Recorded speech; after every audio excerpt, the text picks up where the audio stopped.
Hello. So for this week's entry, question number one, to describe a significant event or patient interaction that I have experienced anytime in my career up to this week. And I have one specific situation that has always played over in my head, and it had a very big impact on me emotionally. And this was when I was working with the adolescent population of the mental health hospital that I currently work at. I had a young lady who came in very depressed. She always showed signs of her depression, and she was sad, and she had a flood effect. She didn't usually want to talk much. But then all of a sudden, she had this boost of just joy, like she was okay and she was ready to go home. And she started talking about stories about when she was more, younger, like maybe 5 or 6. But the young lady was about 13, 14. And one day I just heard a scream like I never heard before. She was a little girl that I liked a lot. She always talked to me. She always expressed herself to me. But when she first came in, she, like I said, didn't do much talking. But at this time, she had became more open, in which I did feel that she was ready to go home because her discharge date was close. But I also remember learning in school that a lot of times they get that bright um, appearance and they start acting as if they're so happy with things because they're close to wanting to just end things. And the young lady, when I heard the loud scream, was from a staff member. We have a timeout room that is in the middle of 2 units, and when I ran into the timeout room, where the staff was screaming at, she had taken a gown, one of the patient gowns, and torn it into like so many different parts and tied it around her neck a total of about 9 or 10 times. She had like 9 or 10 ties in her neck, and it was some right here, some right here. And the techs had been making their 15-minute rounds. She had done it in probably about 7 minutes because that was like the last time somebody had put eyes on her. Because, of course, they reviewed the cameras to make sure. And I went into shock, but I couldn't go into a state of physical shock. I ran and grabbed the scissors. When I seen it was not so we can like tie off. And I grabbed some nursing scissors and I just started cutting because her lips were turning blue. And eventually we got them all off, me and the other, staff member. And she just started crying and she's like, why did y'all stop me? Why did y'all stop me? I don't want to be here.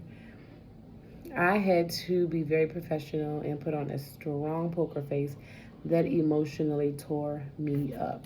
To see a child want to die so bad and really mean it. Like she was taking measures to really try to kill herself. And I had never experienced anything like that before. Even though I've met plenty of people who wanted to commit suicide and stated that they did, I've never had anyone to actually attempt it on me. So it was very heartbreaking. Of course, she was put on one-to-one monitoring. We did have to do a lot of assessing with her just to make sure that she was okay. We did send her to the hospital first, the ER, just to make sure, clear her and make sure she was fine. When she came back, she was admitted on one-to-one monitoring.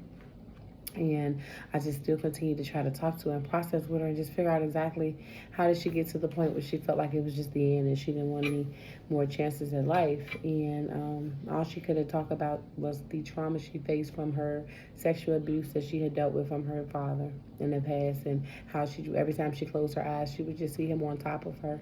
So it was very heartbreaking. I often think about it. I often think about her. I wonder what she's doing. I wonder if she's alive, if she ever made a actual attempt that she was successful with. Excuse me, because she did end up discharging about a month after.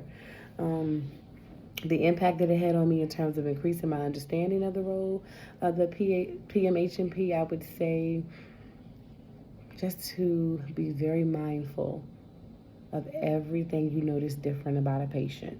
Even though the brightness could sometimes mean they want to discharge for real, most of the time in this particular case, especially with this young lady, it did mean that she was just ready to take that chance and try to kill herself, and she did. So I would say it's more important when it comes to having an assessment with the patient. You notice that difference. You can't always just directly admit a patient for inpatient settings if you're having a regular meeting. Even if it's in an inpatient setting, it's not even always possible to, well, I'm not going to say possible, but pertinent that you put them on one-to-one monitoring. But it is very important that you consider these things in that role because it could be the meaning of life or death for someone. My personal strengths and limitations that were affected on this, that their personal strengths and limitations and their effect on the provider-patient relationship. Of course, having a good rapport with your patients, because I felt like I had a good rapport with her because she talked to me a lot, but I felt like she opened up to me more after we had already found what she had done.